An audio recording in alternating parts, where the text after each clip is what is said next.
Bienvenidos a la clase de hoy, la Unión Bancaria en el contexto de la Unión Europea. Me presento, soy María Ángeles Rodríguez Santos, soy profesora del Departamento de Economía Aplicada de la Facultad de Ciencias Económicas y Empresariales de la UNED y estoy encantada de poder compartir con ustedes esta clase que espero que les resulte de interés.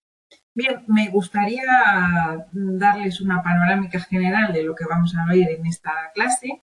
En primer lugar, vamos a tratar de explicar qué acontecimientos suceden en la Unión Europea que llevan al planteamiento de la Unión Bancaria, teniendo en cuenta que las disposiciones que permiten hablar ya del mercado único se incluyeron en el Acta Única Europea firmada en el año 1987 y en vigor desde el año 1988, y en la que ya se fijaba una fecha concreta para la puesta en marcha del mercado único, que era 1992. Hay que tener en cuenta que el mercado único comprende la libertad de circulación de mercancías, personas, capitales y servicios.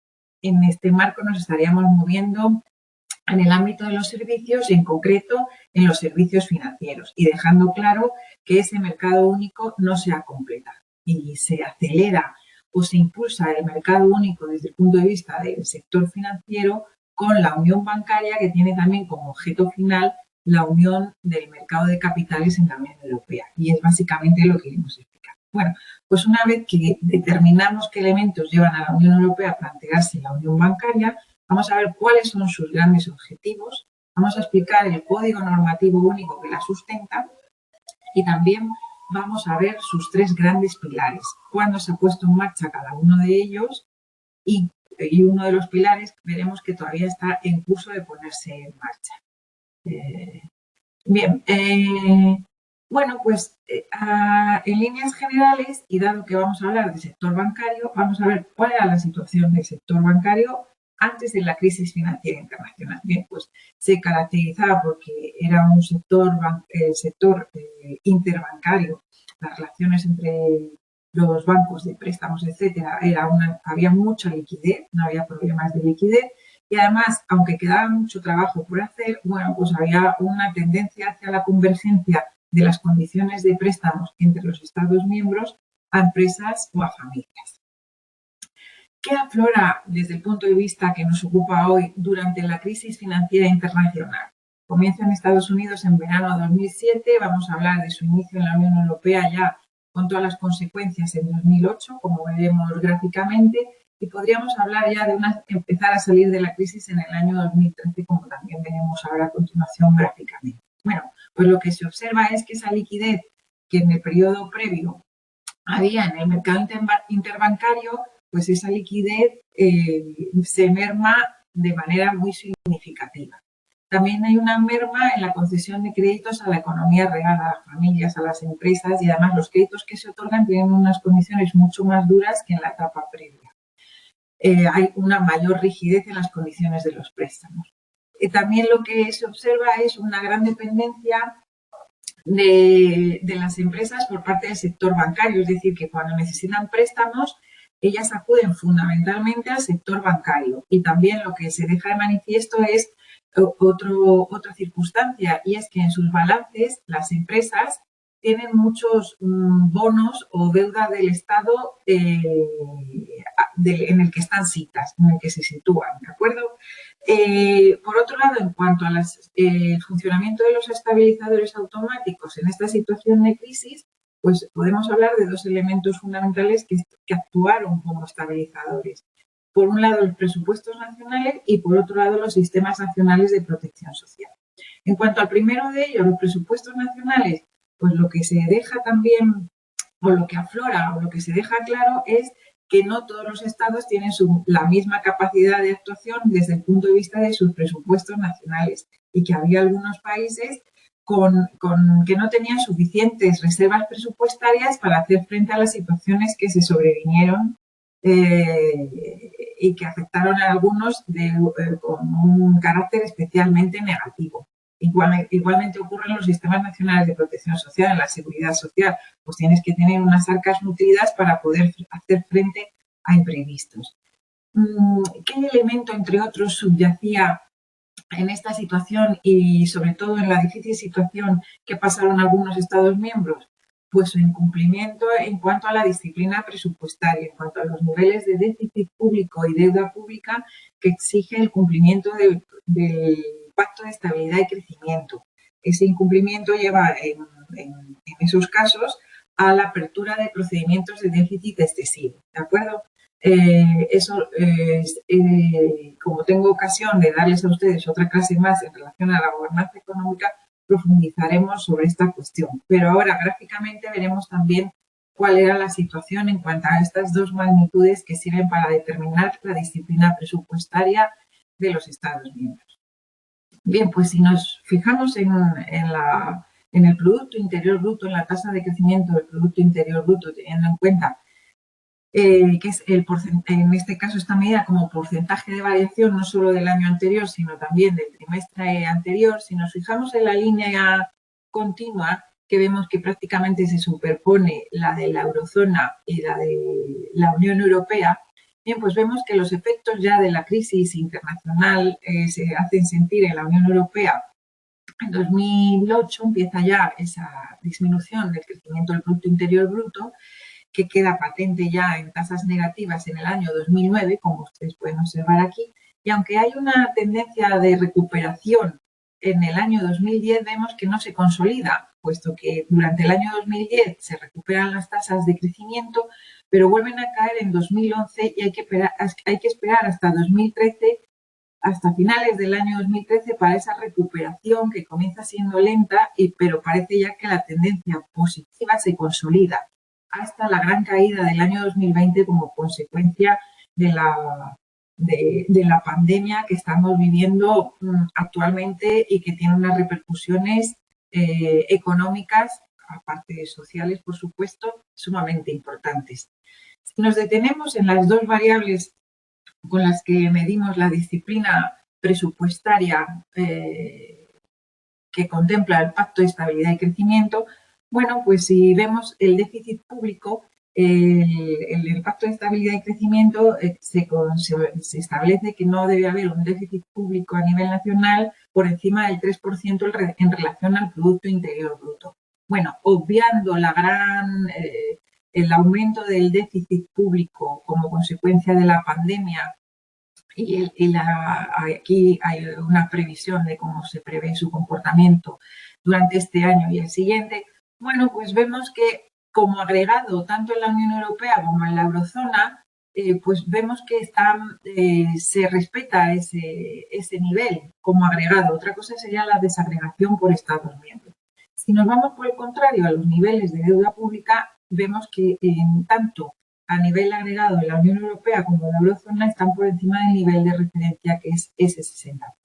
¿De acuerdo? Bueno, pues esto también dificulta la capacidad de maniobra en unos Estados miembros más que en otros.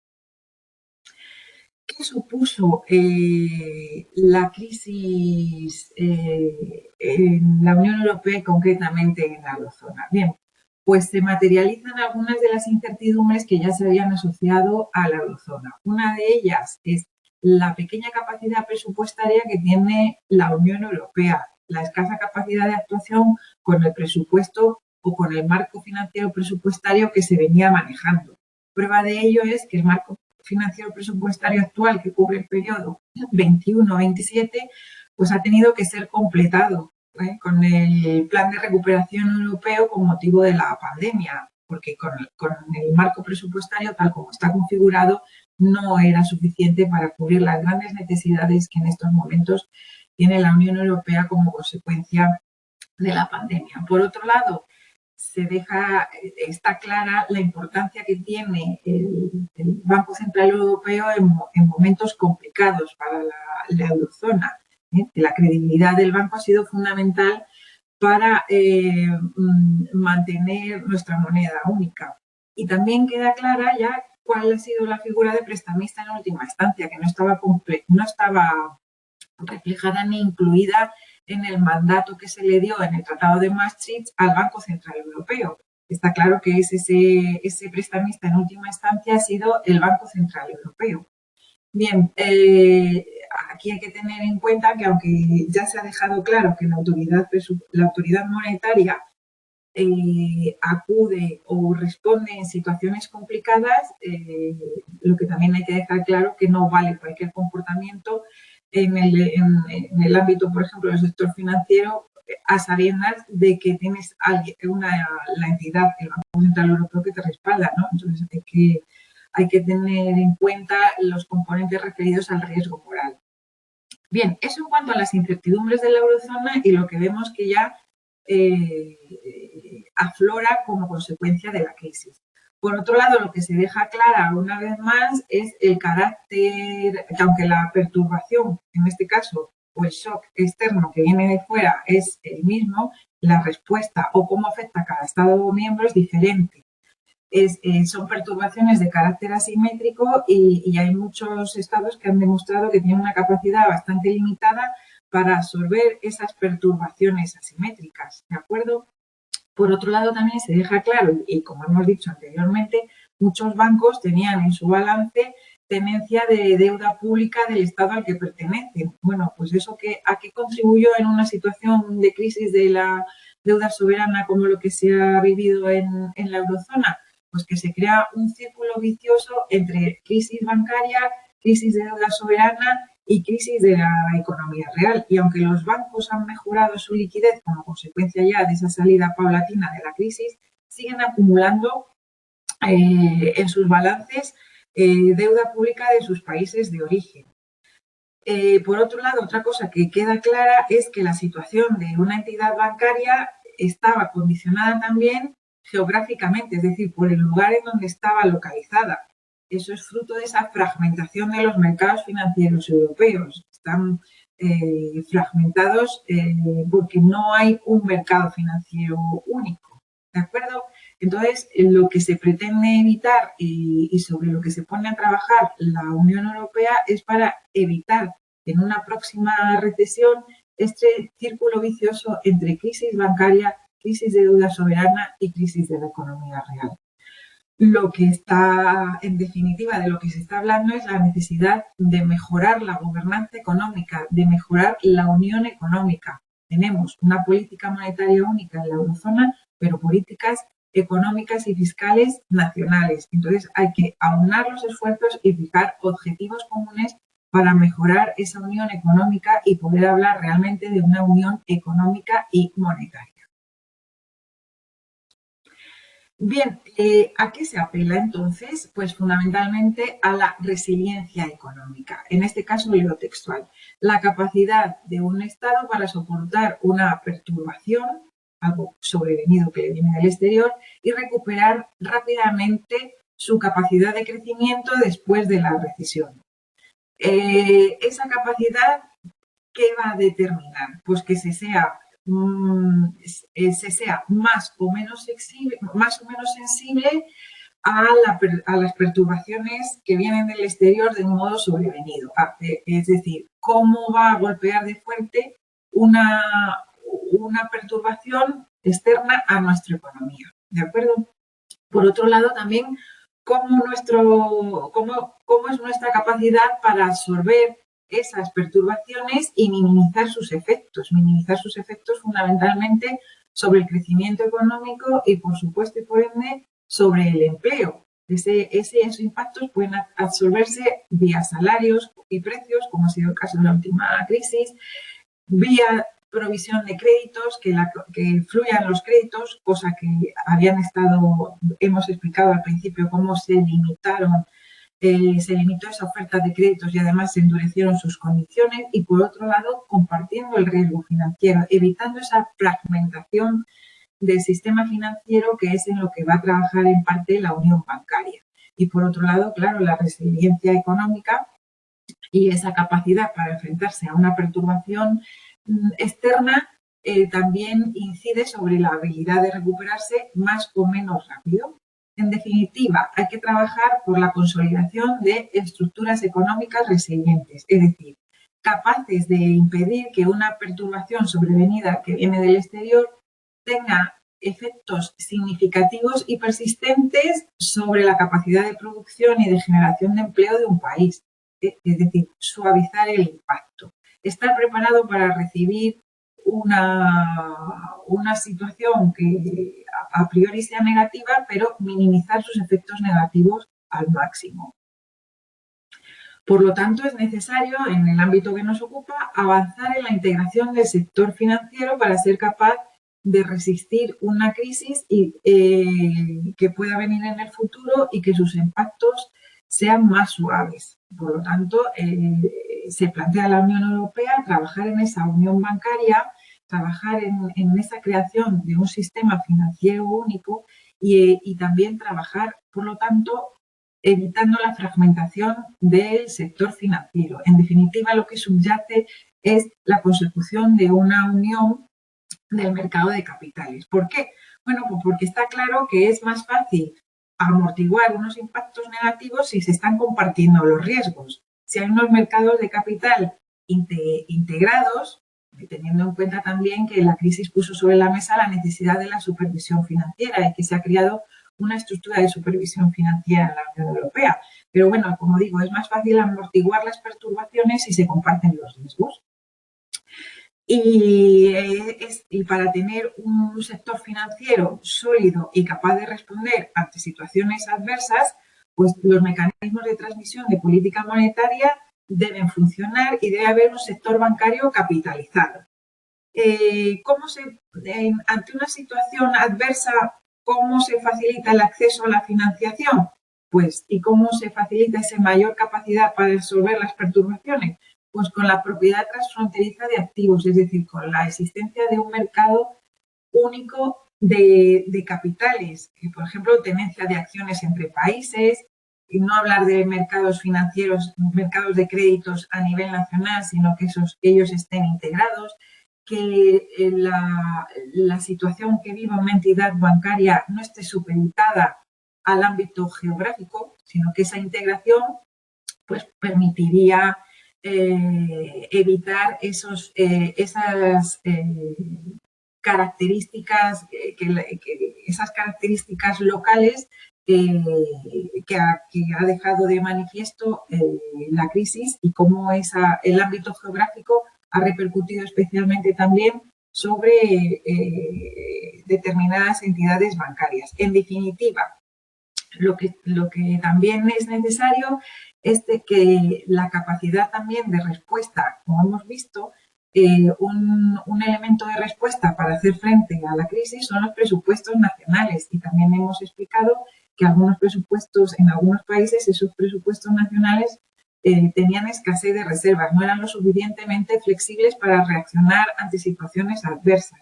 Eso lo vemos claramente en el siguiente gráfico, que nos deja ver la elasticidad de los presupuestos nacionales de la eurozona. En este caso, es una foto del año 2014, pero lo que está claro es que esta elasticidad lo que nos demuestra es que la capacidad de actuación con respecto a una situación adversa no es igual de rápida en todos los Estados miembros porque está ligada a esa mayor y menor elasticidad, es decir, a esa mayor o menor capacidad de responder. Esa es una cuestión sobre la que también se trabaja desde el punto de vista de la gobernanza económica, en el sentido de que también se trabaja sobre esa supervisión presupuestaria, que eso lo explicaremos. En este caso, yo voy a impartir también la clase relativa a gobernanza económica, pues veremos también cómo se trabaja para homogeneizar esa capacidad de respuesta de los presupuestos nacionales, ¿de acuerdo? Bien, pues continuando con la clase que nos ocupa y relativa a la unión bancaria, antes de entrar de lleno ya en la unión bancaria, bueno, me gustaría hacer un repaso de algunas medidas que toma la Unión Europea para fortalecer esa unión económica y monetaria. Y si hacemos un repaso cronológico, en el año 2012 se firma el Pacto Fiscal y se reforma el Pacto de Estabilidad y Crecimiento. No es la primera vez que se reforma, ya hubo una reforma en el año 2005, una nueva reforma en el año 2011. Bueno, entraremos en detalle en la clase referida a la gobernanza económica, en qué consiste esa reforma. Se introduce un procedimiento de desequilibrio macroeconómico porque las políticas económicas y fiscales de los Estados miembros deben ser realmente una cuestión de interés común para evitar el carácter asimétrico de las perturbaciones en la medida en la que sea posible. Por otro lado, se pone en marcha el Mecanismo Europeo de Estabilidad como un mecanismo permanente.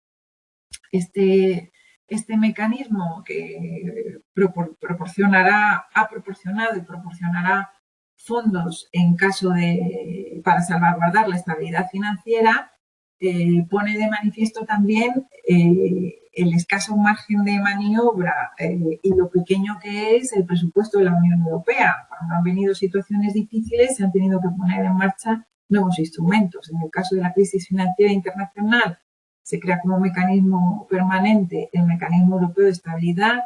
En el caso de la actual crisis económica, fruto de la importante y lamentable crisis sanitaria, se ha tenido que completar el marco presupuestario 21-27, como hemos dicho, con un instrumento adicional, el Plan Europeo de Recuperación. Bueno, siguiendo con estas medidas para reforzar la unión económica y monetaria y fundamentalmente la parte económica, pues en el 2013 se pone sobre la mesa un paquete legislativo que pretende profundizar sobre la supervisión presupuestaria. En el año 2014 ya entra en marcha uno de los pilares de la unión bancaria, como explicaremos un poquito más adelante.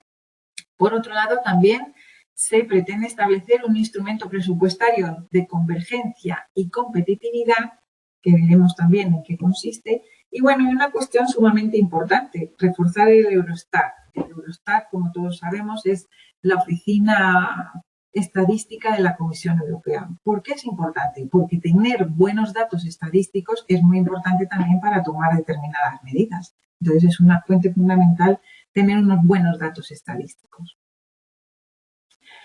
Bueno, si hacemos un rápido repaso a nivel institucional de cómo a partir de que se inicia la senda de recuperación en 2013, cómo se han ido desarrollando los acontecimientos que se han ido marcando a nivel institucional desde la Unión Europea, bueno, pues si comenzamos en el último trimestre del año 2014, en octubre, en la cumbre del euro, bueno, pues lo que se deja claro y que de lo que ya se viene trabajando durante los años anteriores, desde que se ponen las primeras medidas para reforzar esa unión económica, bueno, pues que la política monetaria sí que es única, pero las políticas económicas y fiscales son nacionales. Entonces hay que trabajar para que sean una cuestión de interés común. Es necesario una mayor coordinación.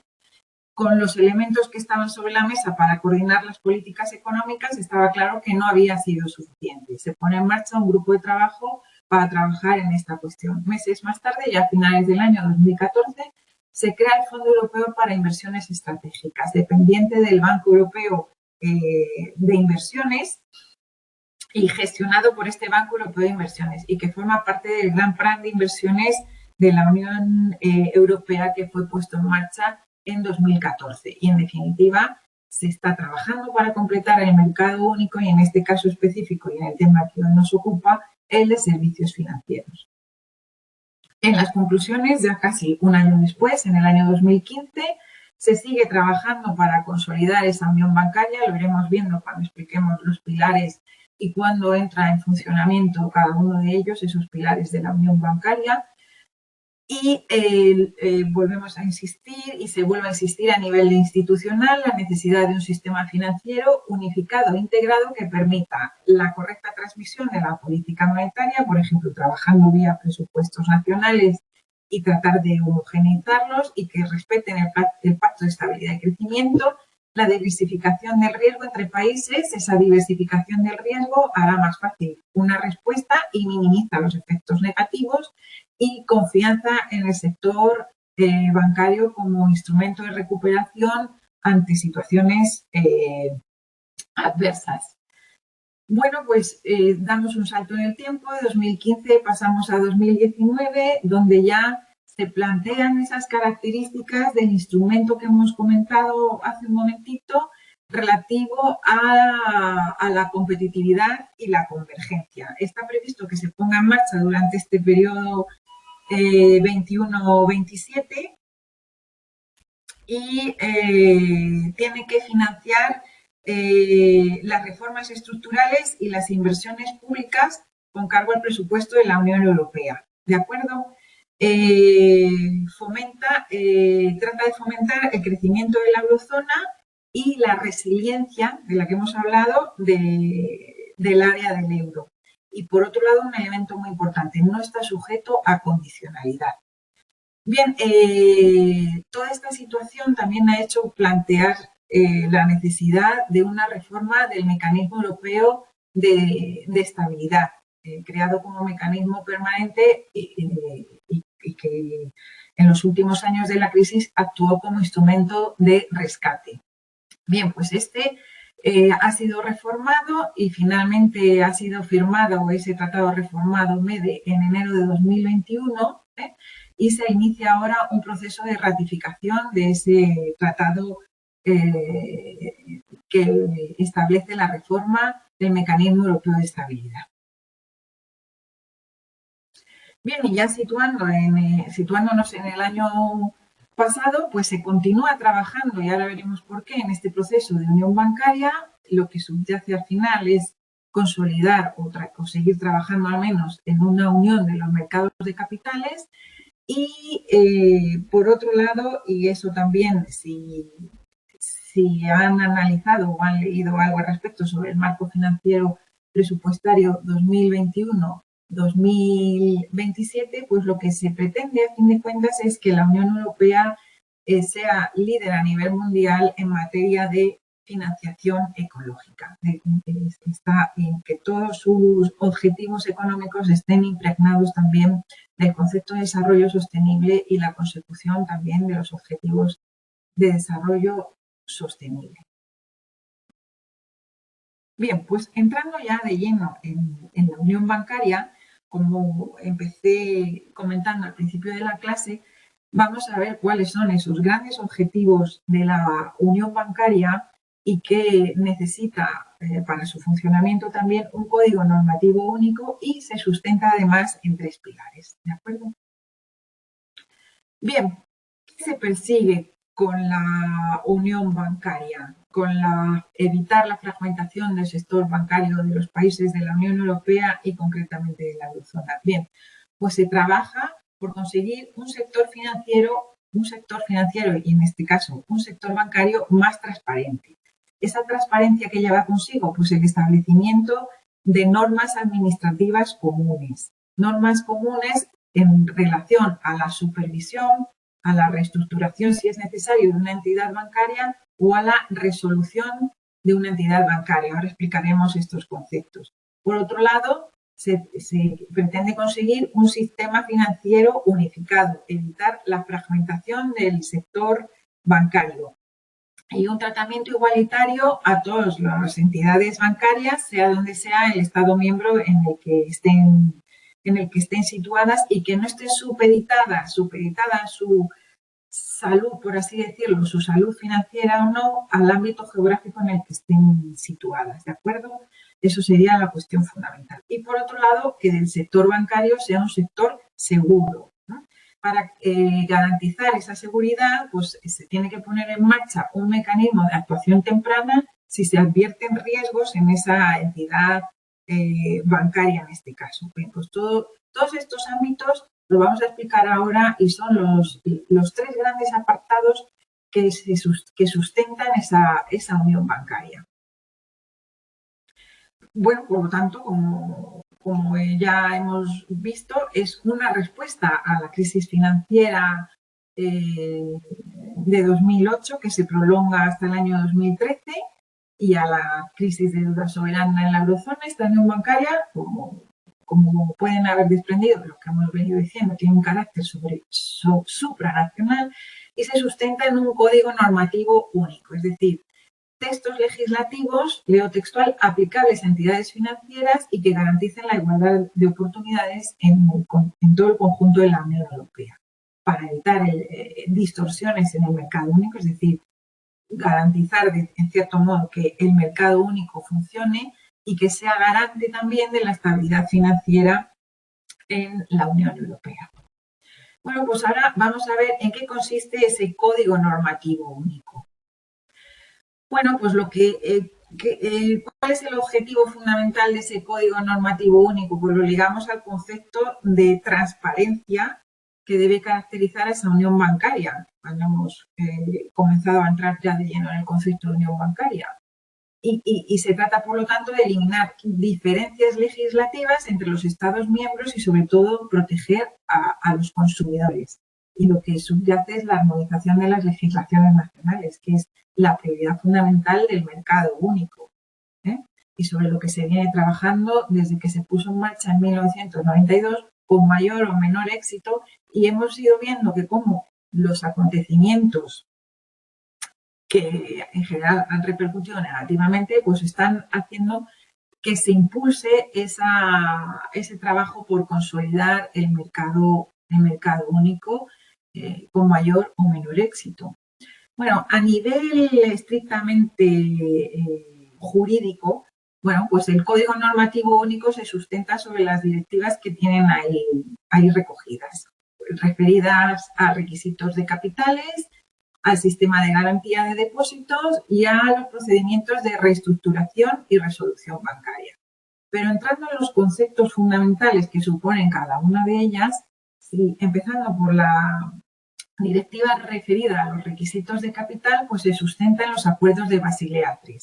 Basilea III son unos acuerdos o unas recomendaciones, por lo tanto no tienen carácter vinculante, del Banco Internacional de Pagos.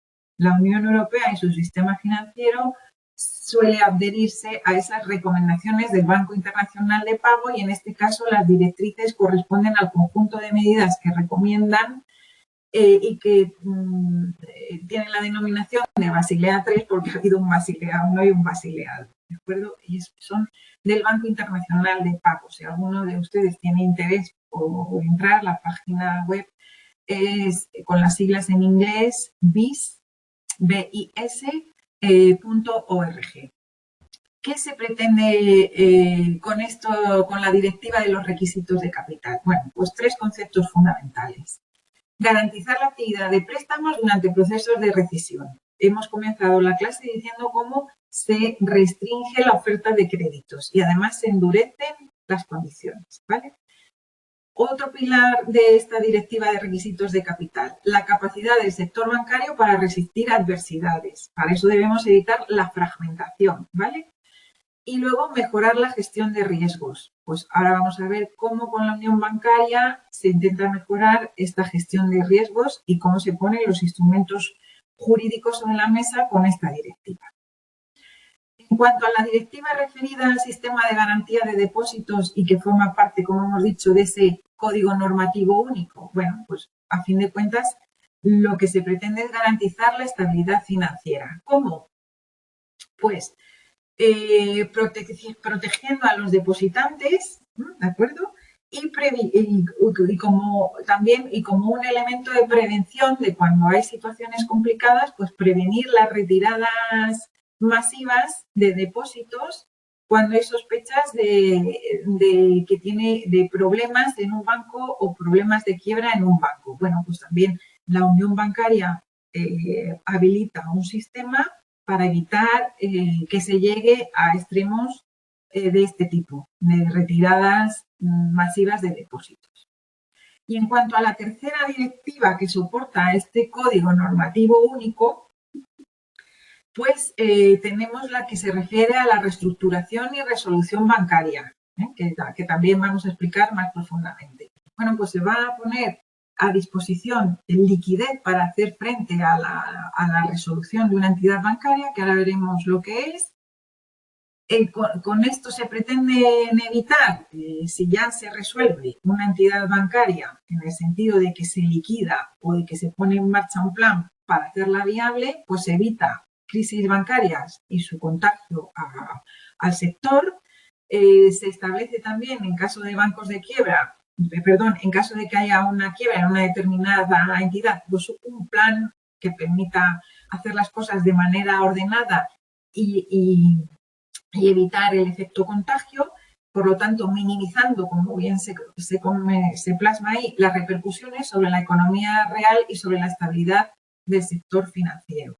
Y se habilita un sistema de recapitalización interna que evite situaciones como la vivida. Todo ello lo vamos a ir explicando ahora más detenidamente. ¿Quiénes participan en la unión bancaria? Pues los países de la eurozona, por supuesto, pero no solo ellos, sino también países que son miembros de la Unión Europea y que tengan interés en participar con la unión bancaria. Y lo hacen a través de una cooperación estrecha con el Banco Central Europeo, porque no olvidemos que los países que no pertenecen a la eurozona no disfrutan de la política monetaria única. ¿De acuerdo? Bien. ¿Y cuáles son esos pilares de los que hemos venido hablando de la unión bancaria? Porque hemos hablado de los grandes objetivos, hemos hablado de las 3 grandes directivas sobre las que se sustenta ese código normativo único que lo que busca es la transparencia en ese proceso de unión bancaria.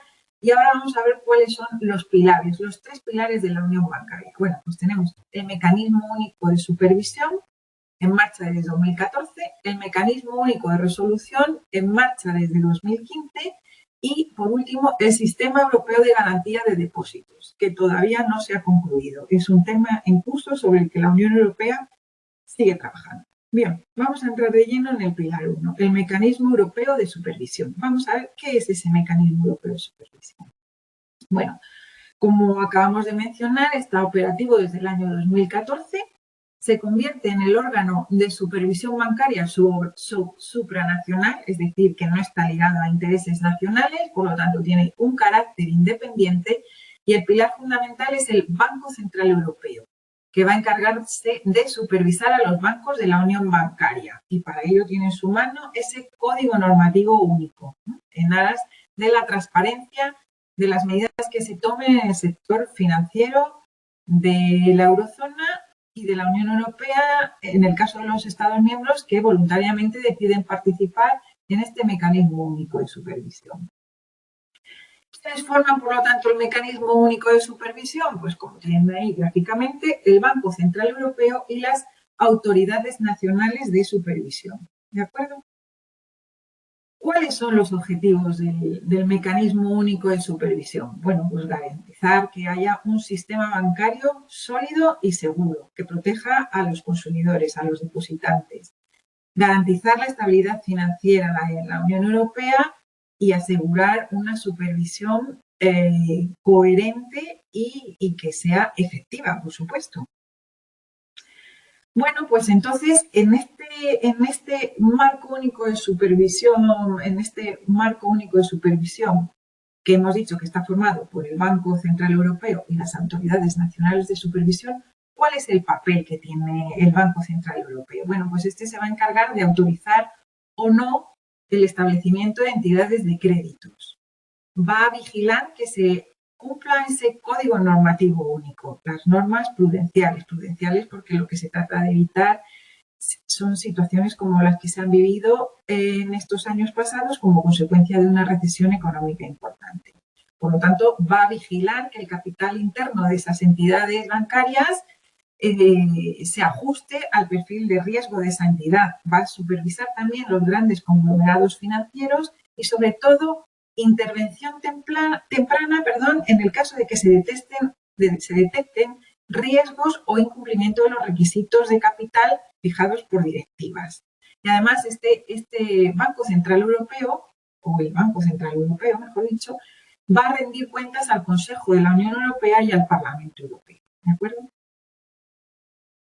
¿Y cómo realiza el Banco Central Europeo esta supervisión de las entidades bancarias, no solo de la eurozona, sino también de los estados que se hayan unido a ese mecanismo único de supervisión? Bien, pues va a supervisar las entidades de crédito significativas. Ahora veremos qué se entiende por una entidad de crédito significativa, que como bien tienen ahí se establece en función de una serie de criterios. Ahora a continuación vemos ese criterio. Bueno, pues cada entidad significativa, a cada entidad se le asigna un equipo conjunto de supervisión, que está formada por expertos del Banco Central Europeo y de los supervisores nacionales.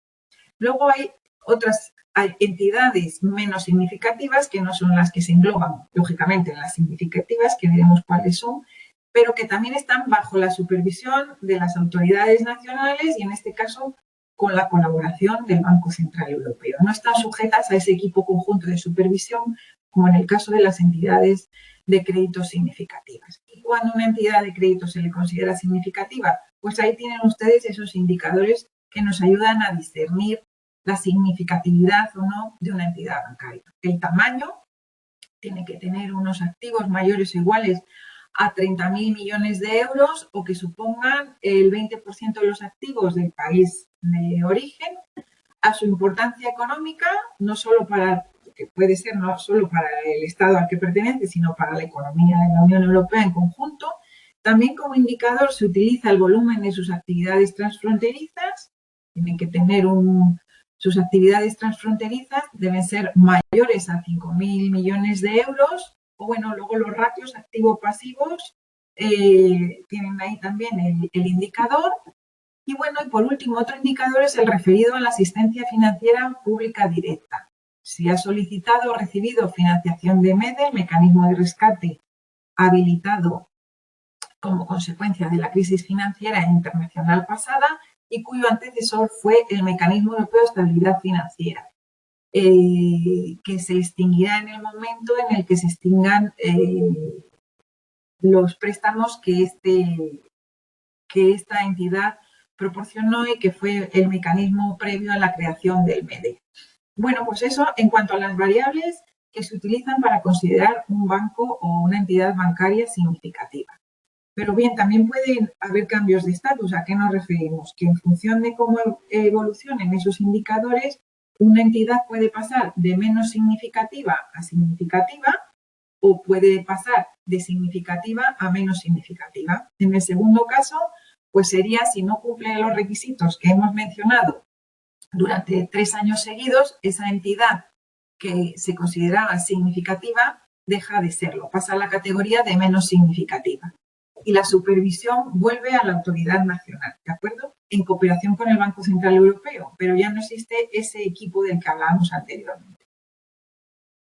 Bien, aquí si ustedes pinchan en el enlace pueden encontrar toda una relación actualizada de los bancos supervisados por el Mecanismo Único de Supervisión, ¿no? Verán ejemplos concretos de entidades bancarias. Entonces, les animo a pinchar sobre la presentación que ustedes tendrán disponible en formato PDF. Por otro lado, también, si pinchan en este enlace, tendrán la evaluación de las entidades bancarias por parte del Banco Central Europeo. ¿Cómo evalúa qué proceso realiza el Banco Central Europeo para determinar la situación de un banco en concreto? Entonces, vienen ejemplos concretos que será interesante que ustedes puedan consultar. Por otro lado, también veremos ejemplos de sanciones a entidades bancarias que no cumplen con lo establecido. Entonces, se ponen en marcha una serie de sanciones y lo que se intenta es reconducir, lo que se intenta es garantizar siempre la estabilidad del sector financiero y evitar situaciones de riesgo o quiebra financiera. ¿De acuerdo? Eso en cuanto al primer pilar. Entonces, el primer pilar se pone en marcha en 2014 y vigila, es el mecanismo único de supervisión, ¿de acuerdo? Este mecanismo único de supervisión es liderado por el Banco Central Europeo, el cual es asistido por las autoridades nacionales de supervisión, ¿de acuerdo? Y hemos visto también la diferencia entre una entidad bancaria significativa o no. Eso afecta a cómo es supervisada y qué indicadores se utilizan para determinar esa significatividad. En definitiva, lo que está detrás es cuanto más significativa sea una entidad de crédito, más repercusiones puede tener sus dificultades de funcionamiento en el sector financiero, en la estabilidad del sector financiero y, como consecuencia, en la economía. Bueno, pues el pilar 2 es el mecanismo único de resolución. ¿Qué es una resolución bancaria a la que ya hemos venido aludiendo? Bueno, pues se trata del proceso de reestructuración de un banco por parte de una autoridad de resolución. En este caso será la unión bancaria y este mecanismo concreto, este pilar concreto. Entonces, se utilizan una serie de herramientas de resolución y lo que está detrás es siempre salvaguardar el interés público, mantener la estabilidad financiera, proteger a los depositantes. ¿eh? Como ahí se refleja en la definición que ustedes pueden leer. Leo textual. Reestructuración de un banco por parte de una autoridad de resolución mediante el uso de herramientas de resolución para salvaguardar los intereses públicos, incluida la continuidad de las funciones del banco, la estabilidad financiera y siempre con un coste mínimo para los contribuyentes. Ahora veremos si es verdad que se continúan las funciones de un banco o si la resolución debe tomar una medida tal que sea liquidarlo, ¿de acuerdo? Ese será el objeto del mecanismo único de resolución. Por lo tanto, lo que se trata en definitiva es de cómo se va a resolver una situación en una entidad bancaria que tiene dificultades, siempre garantizando que las repercusiones sean las mínimas para la economía real y para los ciudadanos. ¿Quién va a determinar si una entidad está en dificultades graves o, como dice ahí, o en peligro de estarlo? El Banco Central Europeo, que es quien lidera el mecanismo único de supervisión en el caso de las entidades de créditos significativas. Vimos que el mecanismo único de resolución está operativo desde 2014. Bueno, pues un año después se puso en marcha el mecanismo único de resolución. Como ven, el proceso de puesta en marcha de la unión bancaria está siendo un proceso paulatino y, como ya he apuntado, aún no concluido. Bueno, ¿y cuáles son los objetivos de este mecanismo único de resolución? Garantizar, en primer lugar, la confianza en el sector bancario, aunque surjan dificultades. Si surgen dificultades, actuar de modo que se evite el pánico en cuanto a que se produzcan retiradas masivas de depósitos y efectos contagio en otras entidades de crédito. Minimizar, en tercer lugar, minimizar la relación negativa entre bancos y deuda soberana. Recordemos que aún los bancos en la Unión Europea, y en concreto en la eurozona, se caracterizan porque en sus balances siguen teniendo una importante tenencia de deuda pública del Estado en el que están situadas, ¿de acuerdo? En el Estado al que pertenecen. Y, en último lugar, evitar la fragmentación del mercado interior de los servicios financieros. ¿Por qué? Porque la existencia de un mercado integrado de servicios financieros y que no esté fragmentado a nivel nacional permite una respuesta más rápida y permite minimizar los efectos potencialmente negativos. ¿De acuerdo? El mecanismo único de resolución, para cumplir con el papel que tiene asignado, está compuesto a su vez de la Junta Única de Resolución y el Fondo Único de Resolución, que vamos a explicar a continuación. ¿Y cuál es el cometido de la Junta de Resolución Única? Bueno, pues se trata de una agencia independiente de la Unión Europea. Esa independencia siempre debemos entenderla como independencia de los poderes políticos, ¿de acuerdo? O de las instituciones que tratan otros ámbitos en la Unión Europea. Se garantiza que cuando un banco tiene dificultades, esas dificultades se resuelvan de manera ordenada y que si hay quiebra también se habiliten una serie de herramientas que permitan llevar a cabo esa resolución bancaria de una manera ordenada. Y luego esa Junta Única de Resolución gestiona el Fondo Único de Resolución, que es el que pone a disposición recursos financieros para llevar a cabo o para resolver los problemas de una entidad bancaria que ha sido supervisada y que tiene por el Banco Central Europeo en conjunto con las autoridades nacionales de supervisión y que tiene un problema que hay que resolver.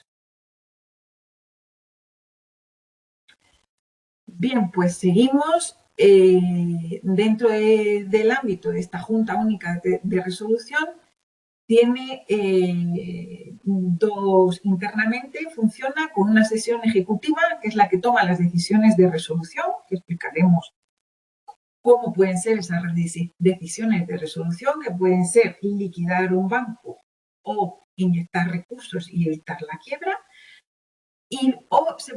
Tenemos también su sesión plenaria, que establece las normas de procedimiento, establece o determina, tiene un presupuesto anual que permite operar a esta Junta Única de Resolución y que toma decisiones en relación a cuestiones de inversión y personal que permite el funcionamiento de la Junta Única de Resolución. Bien, entonces, el mecanismo único de resolución es asistido por la Junta Única de Resolución y la Junta Única de Resolución es asistida a su vez por el Fondo Único de Resolución. Este se viene constituyendo desde el año 2016 y se espera que esté completamente constituido en el año 2024. Bueno, pues se utiliza, como bien tienen ahí, para resolver la situación de un banco, para llevar a cabo la resolución de un banco, tras haber agotado opciones de recapitalización interna. Ya lo vamos a ir viendo. Y se financia como los fondos que tiene este fondo, valga la redundancia, a disposición, vienen de contribuciones anuales que realizan las entidades bancarias que están sujetas a esta unión bancaria. Y debe alcanzar cuantitativamente al menos el 1% de los importes de los depósitos garantizados de todas las entidades de crédito de la unión bancaria antes del 31 de diciembre de 2023, antes de que se complete su formación en cuanto a capacidad de financiación de este fondo. Bien, además, este fondo de resolución, recuerdo el encadenamiento, estamos en el segundo pilar, el mecanismo único de resolución. Este mecanismo único de resolución es asistido por la Junta Única de Resolución, que va a tomar las decisiones que veremos a continuación, según avancemos en la exposición. Para llevar a cabo la resolución de un banco son necesarios recursos financieros. Esos recursos financieros van a venir dados por el Fondo Único de Resolución, que a su vez se nutre de aportaciones de las entidades bancarias que pertenecen a la unión bancaria. Pero además de esas aportaciones, este Fondo Único de Resolución, como consecuencia de la reforma del Tratado del Mecanismo Europeo de Estabilidad, que como he dicho anteriormente, se ha ratificado en enero de 2021, se ha firmado en enero de 2021, ahora empieza el proceso de ratificación y que se espera que ese tratado reformado de MEDE esté en vigor en el año 2022, bien, pues esa reforma del Tratado MEDE pone a disposición del Fondo Único de Resolución el mecanismo común de protección presupuestaria. ¿En qué consiste? Una línea de crédito que estará disponible a partir de enero de 2022, cuando ya se supone que ya ha sido ratificada esa reforma del Tratado MEDE. Entonces, esa reforma habilita la disponibilidad de una línea de crédito bajo el nombre de Mecanismo Común de Protección Presupuestaria y que será utilizado por el Fondo Único de Resolución. ¿Cuál es el objeto? Garantizar que la quiebra de un banco, nuevamente, no perjudica a la economía y no perjudica la estabilidad del sector financiero. En definitiva, evitar crisis sistémicas. Como ven, al final, siempre vamos al objetivo único, que es minimizar los impactos negativos en la economía cuando hay una entidad bancaria en situación de dificultad y evitar que eso se traduzca en una inestabilidad financiera, porque se quiere trabajar sobre el sector financiero unificándolo y evitando la fragmentación, ¿vale? Entonces, en esa misma línea se intenta reducir esa vinculación de la que hemos venido hablando entre el sector bancario y deuda soberana.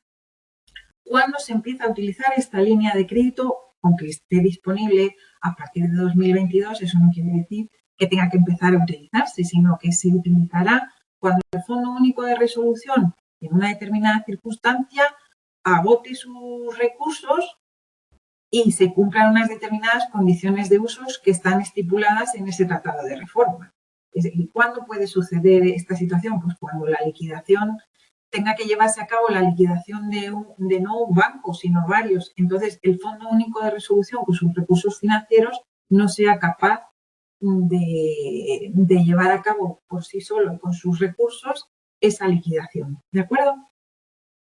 Bien, aquí tienen ustedes un gráfico en el que se explica cómo los compartimentos nacionales de aportación al Fondo Único de Resolución son los marcados en color naranja. Entonces, hemos dicho que el Fondo Único de Resolución se está poniendo en marcha en un periodo que está oscilando desde el año 2016 hasta el año 2024. ¿De acuerdo? Bien, entonces, lo que ustedes están viendo aquí es que la parte común, que es la que estaría disponible para el conjunto de las entidades que pertenecen a la Unión Bancaria, va incrementándose a lo largo de esos años, ¿vale? La parte azul, que es la financiación común que estaría disponible para, como digo, las entidades bancarias que pertenecen a esa unión bancaria, la parte azul se va incrementando, la parte conjunta y la parte nacional para hacer frente a los procesos de resolución se va disminuyendo. Entonces, en la medida en que empezando desde el año 1, por ejemplo, el año 1, el compartimento común de la unión bancaria está representado con ese 40%, mientras que la cantidad disponible para hacer frente a una resolución, pero desde el punto de vista de compartimentos nacionales, sería el 100%. Bueno, pues a medida que se va incrementando del año 1 al año 2, se incrementa en un 20% esa caja común para las entidades de la unión bancaria. Esa cantidad va aumentándose al 67%, es decir, un 7% más, al año siguiente un 6% más, un 73%, al año siguiente un 7% más, alcanzando un 8%, al año siguiente otro 7% más, alcanzando el 87%, así hasta completar el 100%, hasta tener ya esa caja común y desapareciendo el componente nacional. ¿De acuerdo? Bien, ¿y cuáles son los objetivos de la resolución? Por resumir, aunque ya los hemos ido viendo y al final es el objetivo final único de esta unión bancaria y como consecuencia de ese trabajo para conseguir la unión del mercado de capitales. Pues si una entidad bancaria es objeto de resolución, tenemos la opción de que esté en una situación en la que con una pequeña ayuda a través de la financiación que ofrece el mecanismo único de resolución pueda continuar sus funciones. ¿De acuerdo? En definitiva, también lo que está detrás es, como hemos dicho, evitar al máximo o minimizar al máximo los efectos adversos de una situación de recesión, proteger a los depositantes y que no sean los ciudadanos los que al final tengan que hacer frente, como ha pasado, a las dificultades de una entidad bancaria y proteger los depósitos y activos de los clientes. Bueno, entonces, vamos a ver. El Banco Central Europeo, ahora vamos a ver cómo funcionaría ese proceso de manera más práctica. Bien, tenemos que el Banco Central Europeo va a detectar que un banco está en dificultades o que hay una situación complicada que, bueno, que a lo mejor no está en dificultades, pero es previsible que a corto plazo lo esté. Bueno, entonces, ese es el mecanismo, está actuando el mecanismo único de supervisión liderado por el Banco Central Europeo. Entonces, el ejercicio de ese mecanismo único de supervisión detecta que es necesario ponerse en marcha. Siguiente paso, mecanismo único de resolución. En el mecanismo único de resolución se reúne la sección ejecutiva de la Junta Única de Resolución. Y hay dos cuestiones. La situación de esta entidad bancaria que tiene problema o que se sospecha que va a estar en corto plazo, ¿qué podemos hacer? ¿Hay una solución en el ámbito del sector privado o es necesario llegar a un proceso de resolución? Si se estima que la situación es lo suficientemente relevante y hay que iniciar un proceso de resolución, de resolver la situación, se pone en marcha el plan de resolución. Ahora veremos su contenido. Si, sin embargo, no es una cuestión de interés público, lo mejor es zanjar la cuestión y proceder a la liquidación del banco. Eso dependerá de la importancia y lo significativa que sea esa entidad y cómo va a afectar su resolución al sector financiero, ¿de acuerdo? Y a los clientes. Bueno, entonces, si se decide que es una cuestión de interés lo suficientemente relevante como para que no se liquide el banco, lo que está sobre la mesa es un plan de resolución. Este plan de resolución es preparado por la Junta Única de Resolución con la colaboración de los agentes nacionales de supervisión. ¿En qué consiste este plan? Este plan no surge de la noche a la mañana cuando surge la dificultad, sino que ya hay un trabajo previo en función de también la información que se va solicitando a las entidades de crédito. Las entidades de crédito se les pasan una serie de formularios, como pueden consultar en uno de los links que les he proporcionado, en donde se analiza cuál es la situación de solvencia de esa entidad, si está cumpliendo con el Código Normativo Único o si están surgiendo problemas. ¿Y qué contiene ese plan de resolución? En función de la información que se va recopilando. Bueno, pues las características del banco. ¿Cuáles serían la estrategia de resolución o las herramientas más adecuadas que deberían ponerse en marcha si esa entidad tiene problemas? Y en ese plan de resolución se evalúa también la capacidad de resolución. Es decir, se determinan los problemas que habría para poner en marcha ese plan de resolución o cómo se va a resolver la situación del banco y se establece un mínimo requerido de pasivos exigibles. Eso pueden ver ustedes un ejemplo, es decir, esos mínimos, ese mínimo requerido de pasivos exigibles hace alusión a la cantidad mínima de capital y de deudas subordinadas, es decir, de valores de renta fija que tiene su balance, que una entidad bancaria puede mantener. ¿De acuerdo? Tenemos aquí un ejemplo. Ustedes pinchan en el enlace en el que pueden observar el mínimo requerido de pasivos exigibles, en este caso a una entidad española, al BBVA. ¿De acuerdo?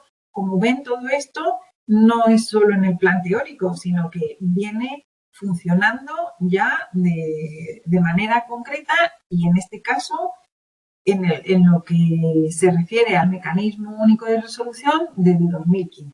Entonces, ya sí que se está trabajando activamente desde el 2014 con el proceso de supervisión y ya más activamente con los mecanismos que se ponen en marcha para una posible resolución de una entidad desde 2015. Y en este caso, como digo, tenemos un ejemplo concreto para el BBVA.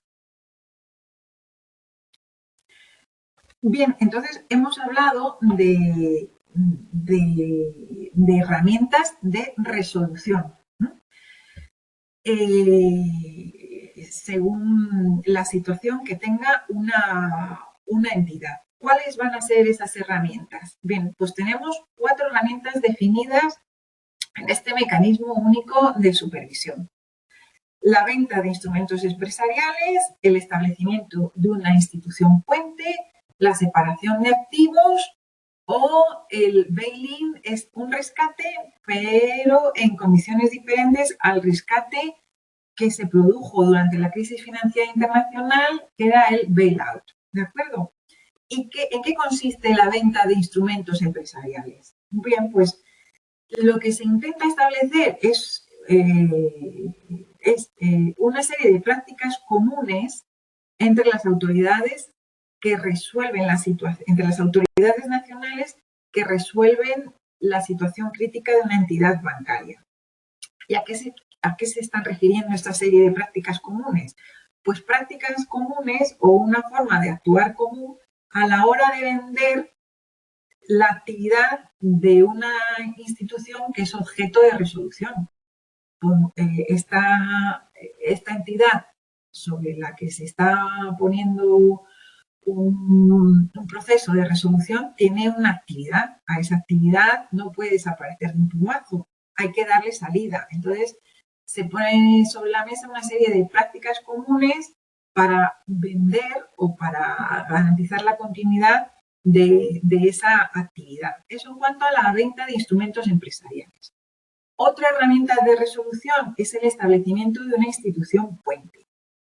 Es decir, que se pretende, al hilo de lo anterior, garantizar la continuidad de las funciones de esa entidad objeto de resolución, garantizando así la estabilidad financiera en el sector, mientras se encuentra una tercera entidad que adquiera definitivamente ese negocio. Entonces, hay una institución puente hasta que se dé salida, si no se liquida el banco, ojo, si realmente se inicia ese proceso de resolución, hasta que haya un destinatario final de esa actividad, ¿vale? Pero como la institución originaria es incapaz de continuar con su actividad, se crea esa institución puente hasta que ya se encuentra una otra entidad de crédito, en principio, que se haga cargo de ese negocio, ¿vale? Eso en cuanto a la segunda herramienta, la institución puente. Luego, otra herramienta de resolución es la separación de activos. Es decir, estamos resolviendo que la entidad no se liquida, pero tenemos que ayudar a salvar el negocio de esa entidad. Hemos visto ya dos instrumentos, la venta de instrumentos empresariales, el establecimiento de una institución puente y ahora tenemos la separación de activos. ¿En qué consiste esa separación de activos? Pues estaríamos hablando de la transferencia de derechos de propiedad de una entidad objeto de resolución a una entidad intermedia. El establecimiento de esa institución puente lleva consigo la transferencia de derechos de propiedad. A eso es a lo que se llama la separación de activos. Tenemos un intermediario, esa institución puente, se hace una separación de activos que permite la transferencia de derechos de propiedad a esa institución intermediaria, ¿vale?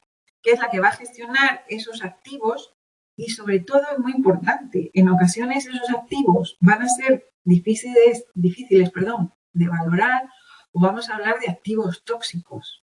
Se trata de sanear la institución y entonces la separación de activos y la institución puente están estrechamente ligados y esa institución puente va a ser también garante de que esos activos se van a sanear y que están en disposición para llegar a una entidad que se haga cargo de ellos. ¿Me explico?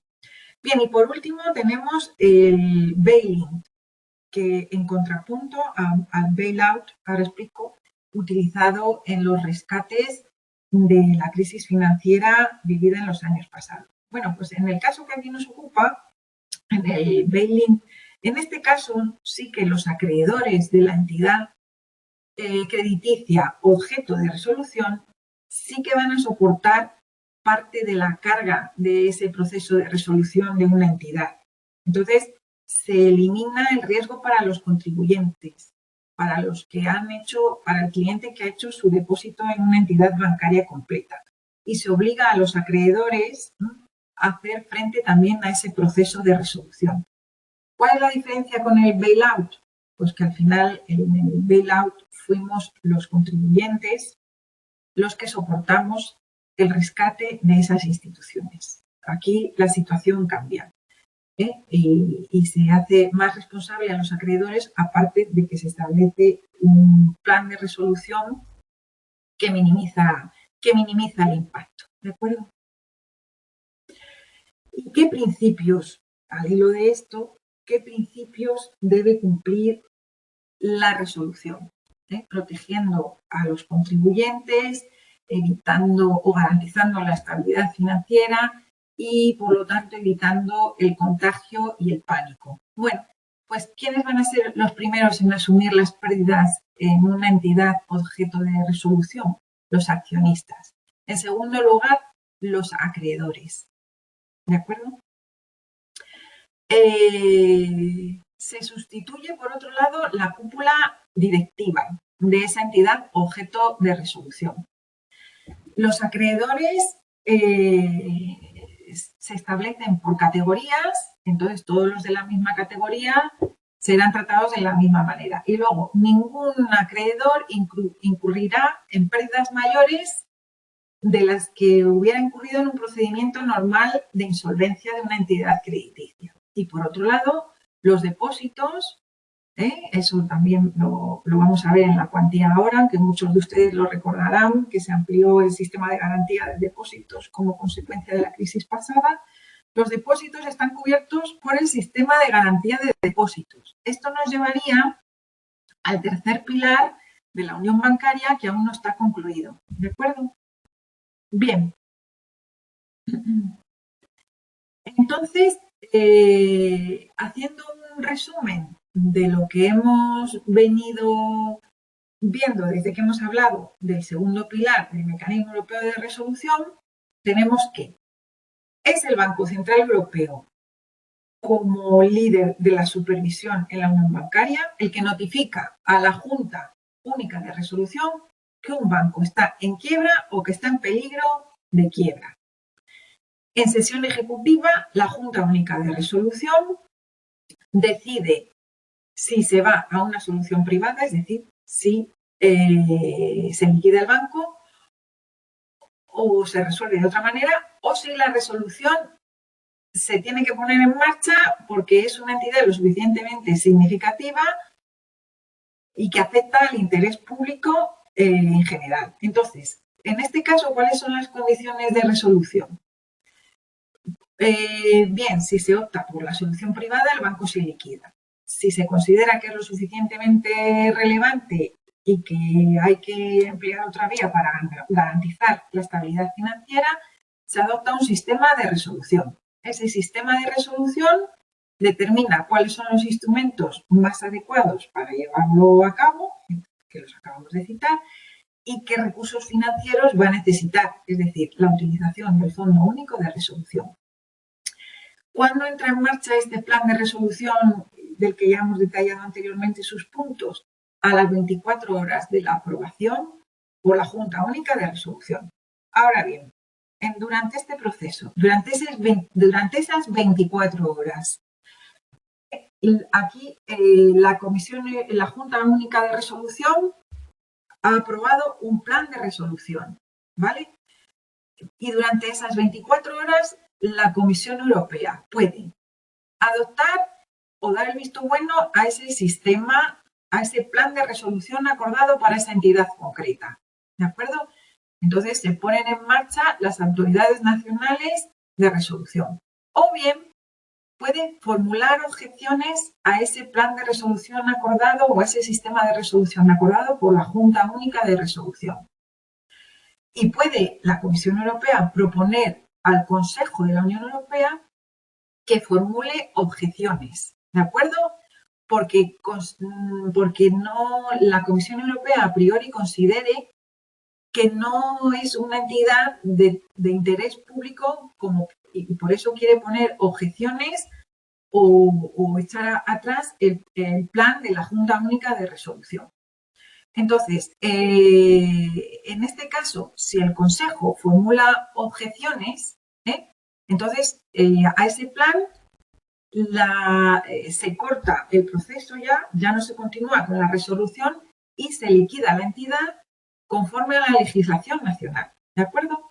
Entonces, la Comisión puede poner obstáculos a ese plan aprobado por la Junta Única de Resolución, y si esos obstáculos son ratificados o son avalados por mayoría simple en el Consejo, entonces este tiene capacidad para evitar que el plan de resolución siga adelante y que por lo tanto esa entidad concreta se liquide a nivel nacional. ¿De acuerdo? Entonces, teniendo en cuenta esta situación, ¿cuáles son las instituciones europeas, aparte del Banco Central Europeo, por supuesto, que intervienen en este proceso de resolución en el marco de la Unión Bancaria? Bueno, pues tenemos, en primer lugar, el Consejo de la Unión Europea. Es quien nombra a los miembros de la Junta Única de Resolución. Tiene capacidad, como hemos visto, para formular objeciones a un plan de resolución aprobado en la Junta, y determina también cómo el sector bancario va a realizar las aportaciones al Fondo Único de Resolución. Recordemos que se nutre de las aportaciones que realizan las entidades acogidas a la Unión Bancaria. Eso en cuanto al Consejo de la Unión Europea. ¿Cuál es el papel de la Comisión Europea en este proceso de resolución? Puede o aprobar el plan de la Junta Única de Resolución o formular objeciones. Y además proponer al Consejo, que será al final la entidad vinculante, la institución vinculante, puede proponer al Consejo que formule objeciones. Bueno, el Banco Central Europeo, cambiando ya de institución, es el que está supervisando y va a determinar el paso del Pilar 1, del Mecanismo Único de Supervisión, al Pilar 1, el Mecanismo Único de Resolución. Y por último están los organismos nacionales de resolución.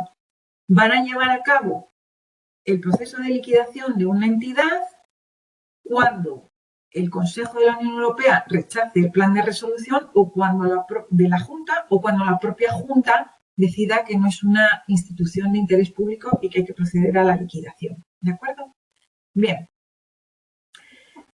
Entonces, entraríamos ya en el tercer pilar que, como ya he avanzado, no se ha concluido, el Sistema Europeo de Garantía de Depósitos.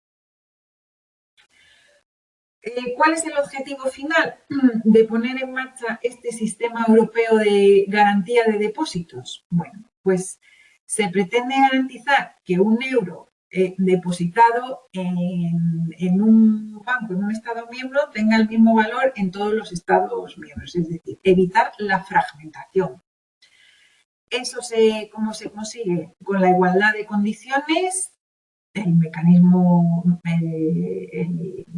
el código normativo único, evitando el vínculo perverso entre riesgo soberano y bancario, como ya hemos mencionado, mejorando la normativa sobre la protección de los depositantes, acordaros, bail-in, no bail-out, y luego está todavía en curso y no parece que a corto plazo se vaya a materializar este sistema europeo de garantía de depósitos.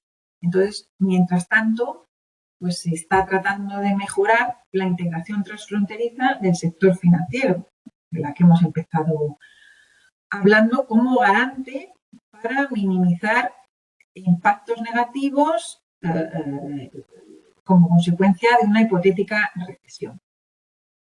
Bueno, pues este sistema europeo de garantía de depósitos, conocido con las siglas en inglés como EDIS, pues ya fue propuesto por la Comisión en noviembre de 2015, se sustenta en los sistemas nacionales de garantía de depósitos, que ahora especificaremos un poquito más, pretende ser una forma uniforme de asegurar a los clientes del sector bancario en el conjunto de la eurozona.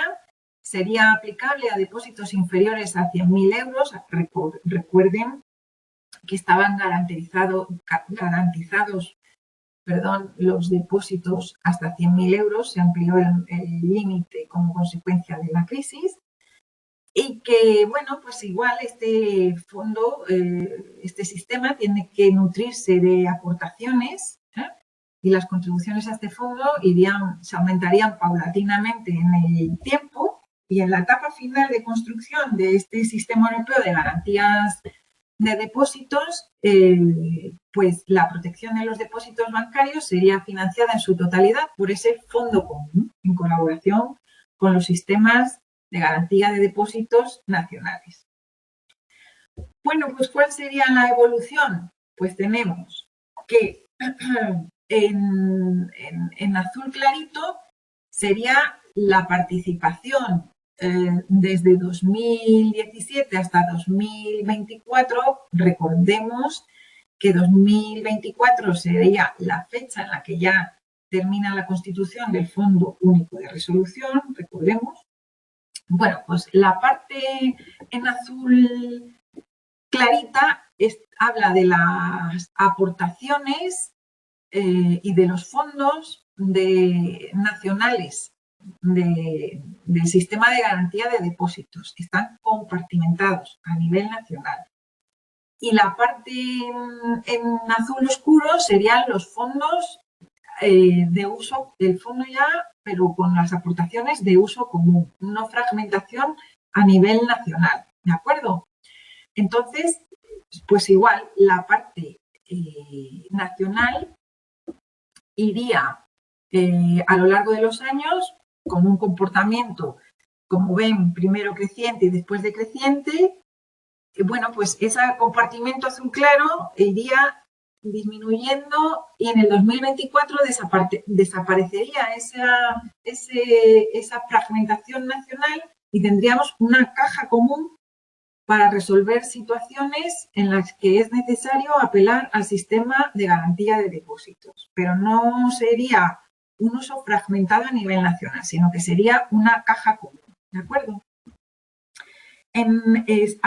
Ven ahí que entre 2017 y 2018 se habla de reaseguro, en los términos en el que se asegura un riesgo cubierto por otro asegurador. Entonces, quiere decirse que sería el riesgo cubierto a priori sería la parte azul clara y además está reasegurado por esos pequeños fondos que compondrían EDIS, ¿de acuerdo? Mientras que ya en el periodo que iría desde 2020 hasta 2024 ya no sería un reaseguro, sino que se comparte el riesgo, ¿de acuerdo?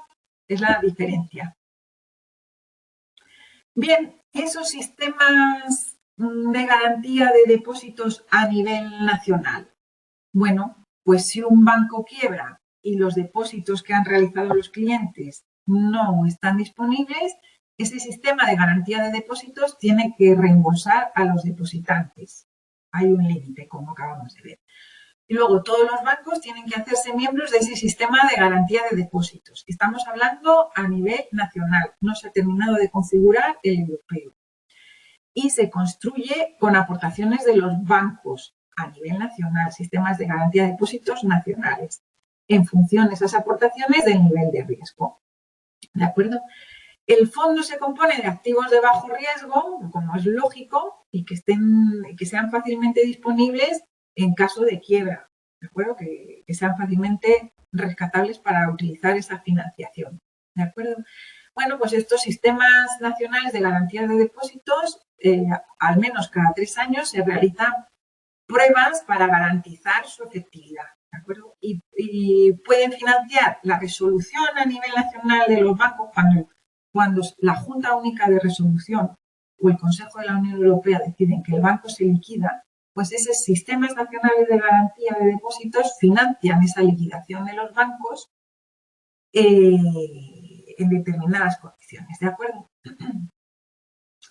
¿Cuáles son los resultados que se espera cuando se complete esta unión bancaria? Y algunos de ellos ya se están materializando. Bien, pues la resistencia a futuras crisis, evitar la fragmentación, evitar efecto contagio e inestabilidades en el sector financiero, o al menos tan graves como las que se han vivido, ¿de acuerdo? Resolución de los bancos no viables, pero con un plan organizado, que de modo que se eviten o que se minimicen los efectos sobre la economía real y sobre los contribuyentes. disminuir, bueno, ahí lo tenemos nuevamente, la fragmentación del mercado a través de ese también código normativo único. Fuentes de diversificación, fuentes de financiación diversificadas para empresas, pero en este caso, en el que nos ocupa, para el sector bancario también, ¿de acuerdo? Reforzar el riesgo compartido unido a la fragmentación de los mercados, fortalecer la forma en cómo se gestiona la crisis para la banca minorista, trabajar también en los procedimientos de insolvencia bancaria de forma que se realicen con una sistemática común, seguir progresando en ese sistema europeo de garantía de depósitos y todo ello nos lleva a profundizar en la consecución del mercado único de capitales. Bien, bueno, pues hasta aquí la presentación en relación a la unión bancaria. Es un tema un poquito arduo. Espero que hayan podido seguir bien el hilo conductor de la clase.